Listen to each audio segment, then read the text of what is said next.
Logo após a meia-noite de 14 de janeiro de 1942, um submarino alemão emergiu nas rotas de navegação ao sul de Long Island, e seu capitão subiu a ponte para olhar algo que nenhum oficial inimigo jamais tinha visto: a América, ainda com as luzes acesas. 5 semanas após o início da guerra, a costa ainda mantinha todas as luzes acesas. Postes iluminavam Long Island e faróis de carros percorriam as estradas à beira-mar. À distância, a roda gigante de Coney Island brilhava contra a escuridão do inverno. O nome do capitão era Reinhard Hartigan. Ele tinha 28 anos e atravessou o Atlântico até este ponto exato por navegação estimada, pois cada luz fazia o trabalho por ele. Na noite anterior, um petroleiro chamado Nornes havia passado entre seu periscópio e aquela costa iluminada silhuetado como um alvo de papel. Ele afundou o navio. Em menos de um dia, ele afundou outro, o Coimbra, tão perto da praia que as pessoas nos Hamptons assistiram à bola de fogo de suas janelas. Esse foi o início da Operação Drumbeat, o momento em que a Alemanha nazista descobriu que a costa leste dos Estados Unidos era o alvo mais vulnerável de toda a guerra. Nos 18 meses seguintes, submarinos alemães afundaram milhares de navios aliados, aproximando a Grã-Bretanha do colapso mais do que a Luftwaffe conseguiu. E então, na primavera de 1943, toda a campanha desmoronou com uma rapidez que ninguém de nenhum dos lados achava possível. 1/4 de toda a força operacional de submarinos da Alemanha foi destruído em 31 dias. Normalmente, essa história é contada como uma história sobre decifradores de códigos, que mereceram esse destaque. A resposta mais profunda está no próprio design da frota de submarinos, no fio invisível que a unia, pois o que tornava as matilhas de lobos mortais e o que as destruiu foi o mesmo. Tudo começa com um homem que ninguém em Berlim queria ouvir. Karl Dönitz comandava os submarinos da Alemanha e, no fim dos anos 1930, repetia o mesmo argumento para quem quisesse ouvir: esqueçam os encouraçados. Com 300 submarinos médios, ele afundaria 1 milhão de toneladas de navios por mês, forçando a Grã-Bretanha a sair da guerra por fome em menos de um ano. Seus superiores o ouviram, mas ainda assim construíram encouraçados como o Bismarck e eram glamourosos, e o glamour convence. Então, quando a guerra começou em setembro de 1939, Dönitz tinha 57 U-Boots e menos da metade deles podia operar no Atlântico aberto. Os encouraçados acabaram falhando quase exatamente do jeito que ele havia previsto. O Admiral Scheer encontrou um comboio em novembro de 1940 e afundou 5 navios em uma tarde. Depois passou meses fugindo da Marinha Real. O Bismarck destruiu o cruzador de batalha HMS Hood em poucos minutos e foi caçado e afundado em poucos dias. Um corsário de superfície era grande, visível e dependia de portos aliados que sumiam. Ao final da guerra, toda a frota de superfície da Alemanha seria responsável por cerca de 930 mil toneladas de navios aliados. Os U-Boats afundaram cerca de 14 milhões de toneladas de navios aliados. A grande chance de Dönitz surgiu no verão de 1940 com a queda da França, permitindo alcançar os comboios antes que a Marinha Real completasse suas escoltas. 270 navios foram afundados entre junho e outubro de 1940, e foi aqui que Dönitz aperfeiçoou a tática que tornou o U-Boat famoso, a matilha de lobos. Um submarino localizava um comboio e transmitia por rádio sua posição ao quartel-general. O quartel-general direcionava todos os submarinos ao alcance, e a matilha atacava junta à noite na superfície, onde o sonar aliado, que só funcionava debaixo d'água, era inútil. Todo o sistema funcionava por rádio com dezenas de transmissões, todas as noites fluindo entre os submarinos e o quartel-general. Em 1940, essa comunicação era a principal força da matilha de lobos. Ninguém na Alemanha imaginava no que mais isso se tornaria. A defesa da Grã-Bretanha era o comboio, e a lógica por trás disso era sólida.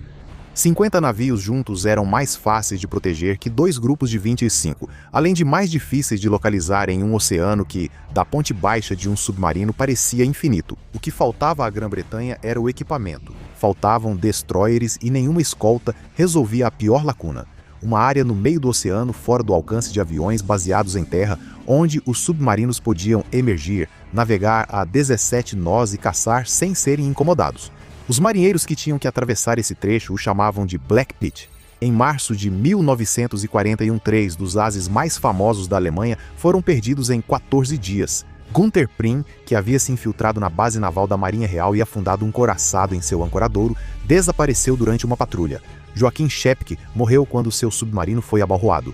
Otto Kretschmer, comandante com mais vitórias na guerra, foi capturado com sua tripulação e a campanha mal sentiu o impacto. Dönitz deslocou as patrulhas para o oeste e os afundamentos continuaram. Então veio Pearl Harbor. A Alemanha declarou guerra aos Estados Unidos e Dönitz enviou 5 submarinos de longo alcance para testar a costa americana, incluindo o U-123. Em janeiro de 1942, os alemães encontraram um país que, após 2 anos vendo a Grã-Bretanha lutar essa guerra, não aprendeu nada. Sem blackout, sem comboios, navios mercantes navegando sozinhos com suas luzes de navegação acesas. O comandante americano, almirante Ernest King, tinha seus motivos. Contra-torpedeiros eram poucos, e os transportes de tropas eram prioridade, cada motivo justificável.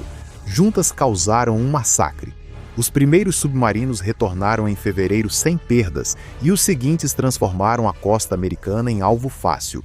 Turistas viam os petroleiros queimando dos hotéis à beira-mar. O óleo atingia as praias da Flórida. Algumas tripulações de submarinos ficaram tão confiantes que chegavam a emergir e afundar seus alvos com o canhão de convés, economizando os torpedos para depois. Em cerca de 7 meses, centenas de navios foram afundados nas águas americanas. Só em maio de 1942, os comboios costeiros finalmente começaram a se formar, e a mudança foi imediata. 7 U-Boots foram destruídos em poucas semanas. Em julho, Dönitz retirou seus submarinos das águas americanas, ensinando à Marinha dos Estados Unidos uma lição cara e inesquecível. Um navio mercante sem escolta em águas de U-Boots não está navegando, está se oferecendo como alvo. Assim, a guerra retornou ao Atlântico Norte e durante a segunda metade de 1942 transformou-se na aritmética mais sombria dos aliados. Para cada U-Boot que conseguiam afundar, cerca de 10 navios mercantes eram perdidos, 56 só em outubro, a maioria engolida pelo buraco negro. Por trás dessa desigualdade, havia uma catástrofe na inteligência militar.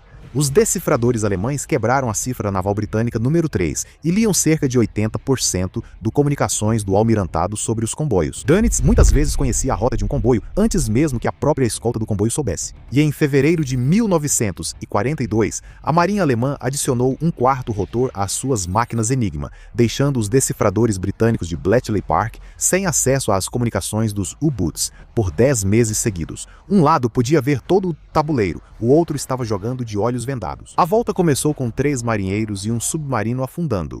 Em 30 de outubro de 1942, no leste do Mediterrâneo, navios de guerra britânicos forçaram o U-559 a emergir e sua tripulação o abandonou sem terminar o trabalho de destruir seus segredos. Do contratorpedeiro HMS Petard, 3 homens nadaram até lá. O tenente Tony Fasson e o marinheiro Colin Grazer desceram pelo buraco alagado no escuro e começaram a passar livros de códigos pela escotilha.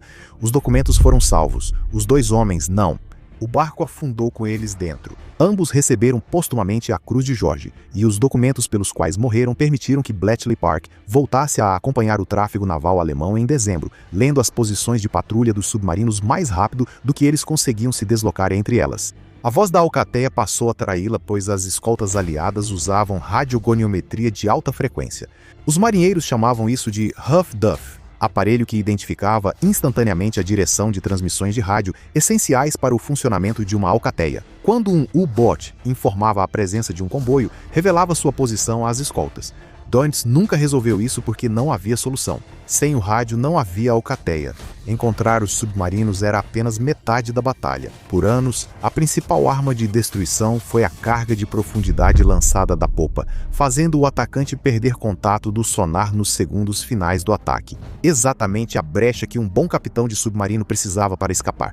A resposta não era uma bomba maior, mas uma geometria diferente. Um morteiro chamado Hedgehog, que lançava 24 cargas com espoleta de contato à frente do navio, enquanto o alvo ainda estava no feixe do sonar. As cargas só explodiam ao atingir o alvo. O caçador mantinha contato e já alinhava o próximo ataque em seguida. A escuridão era o outro refúgio, e os britânicos tiraram isso também. O radar primitivo perdia submarinos inimigos na superfície a menos de 1 milha, então o oficial Humphrey David Lee sugeriu uma solução simples e implacável: instalar um holofote em um bombardeiro equipado com radar. A aeronave se aproximaria na escuridão total, motores abafados pelo vento, e o holofote acenderia deixando os homens na torre com cerca de 25 segundos até a chegada das cargas de profundidade. O primeiro abate ocorreu em julho de 1942, e as tripulações dos submarinos passaram a temer a luz de Lee. Mais do que quase qualquer outra coisa, os aliados a utilizavam porque ela era invisível até o exato momento em que deixava de ser.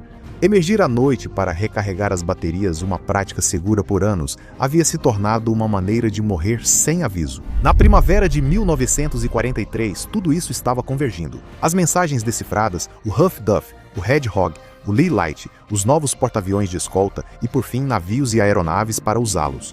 Mas a hora mais sombria veio antes. Nas 3 primeiras semanas de março de 1943, cerca de 120 navios aliados afundaram, a ponto de o almirantado britânico questionar, em particular, se o sistema de comboios poderia sobreviver. Eles ainda não podiam saber, mas a força dos submarinos alemães já estava acabada. A prova veio no final de abril, em torno de um comboio lento chamado ONS-5. 43 navios mercantes seguiam viagem e uma matilha de cerca de 30 submarinos se reuniu em seu caminho. A batalha custou ao comboio 13 navios. Custou a Dönitz 6 submarinos. No caminho, uma tempestade dispersou os mercantes e os sobreviventes alcançaram a cobertura aérea em terra antes que a matilha os eliminasse. 2 semanas depois, o comboio SC-130 cruzou o Atlântico sem perder um único navio e afundou pelo menos mais 3 submarinos no caminho. Um deles, o U-954, afundou com toda a tripulação e entre os mortos estava um jovem oficial de 21 anos chamado Peter Dönitz, filho do almirante Karl Dönitz. Fez os cálculos sozinho, tirou seus submarinos das rotas do Atlântico Norte e escreveu uma frase que soa como rendição antecipada de 2 anos. Tínhamos perdido a Batalha do Atlântico. Maio de 1943 entrou para a história como o Maio Negro. 43 submarinos destruídos, 1/4 de toda a força operacional em 31 dias. Nenhuma arma isolada foi responsável por isso. Porta-aviões de escolta americanos como Bogg, Card e Santee deixaram de esperar ataques e passaram a caçar guiados pelo Huff Duff, trocando um navio mercante perdido por 17 submarinos inimigos afundados. 60 bombardeiros Liberator de longo alcance foram enviados ao Atlântico por ordem direta do presidente Roosevelt. Um novo radar centimétrico, pequeno para aviões de patrulha e preciso para detectar rastros de periscópios, foi instalado nas aeronaves aliadas, enquanto os receptores de alerta alemães continuavam completamente incapazes de detectá-lo. Isso significava que os submarinos alemães, ao navegarem na superfície à noite, ficaram meses expostos a aeronaves que não conseguiam detectar. O Brasil, arrastado para a guerra quando os submarinos alemães começaram a afundar seus navios em sua própria costa, ajudou a colocar 11 submarinos do eixo no fundo do Atlântico Sul. Enfrentaram o fator que Dönitz nunca poderia atacar: a indústria americana, que lançou 2.710 navios Liberty até o final da guerra. Ele precisava afundar 700 mil toneladas por mês só para acompanhar isso. Em novembro de 1942 e depois do Maio Negro, seus totais mensais caíram para menos de 1/10 desse número, sem nunca se recuperar. Os submarinos lutaram por mais 2 anos, mas a batalha tornou-se um problema de subtração em uma só direção. A Alemanha lançou um torpedo acústico guiado pelo som das hélices. Ele afundou vários navios de escolta em sua estreia, mas em poucas semanas os aliados usavam um engodo gerador de ruído que o tornou inútil. As alcateias do outono de 1943 afundaram 8 navios mercantes e 6 escoltas e pagaram com 39 submarinos alemães por esse privilégio. E em novembro, até mesmo Dönitz admitiu que a tática estava morta. O Tipo 21, um projeto revolucionário com potência de bateria para lutar submerso, do jeito que os submarinos sempre deveriam, chegou tarde demais. Sua construção foi arruinada por bombardeios e falta de recursos. Fez apenas uma patrulha de guerra e nunca disparou um tiro. Em junho de 1944, o resultado já estava decidido há 1 ano. Cada soldado e cada caixa de munição estocada na Grã-Bretanha para o dia D cruzaram um Atlântico seguro o bastante para possibilitar o planejamento. Durante os desembarques, 36 submarinos alemães foram enviados contra a invasão, reforçados por mais 7. E de 5.339 embarcações aliadas, eles afundaram 8, perdendo 13 das suas próprias. Em 7 de maio de 1945, um dia antes da rendição da Alemanha, um hidroavião da Força Aérea Real afundou o U-300 e 20 o último submarino perdido em ação. 783 submarinos destruídos contra cerca de 3.500 navios mercantes e 175 navios de guerra. 72 mil marinheiros aliados e mercantes morreram. Dos 40 mil homens que a Alemanha enviou ao mar em submarinos, 3 em cada 4 nunca retornaram para casa.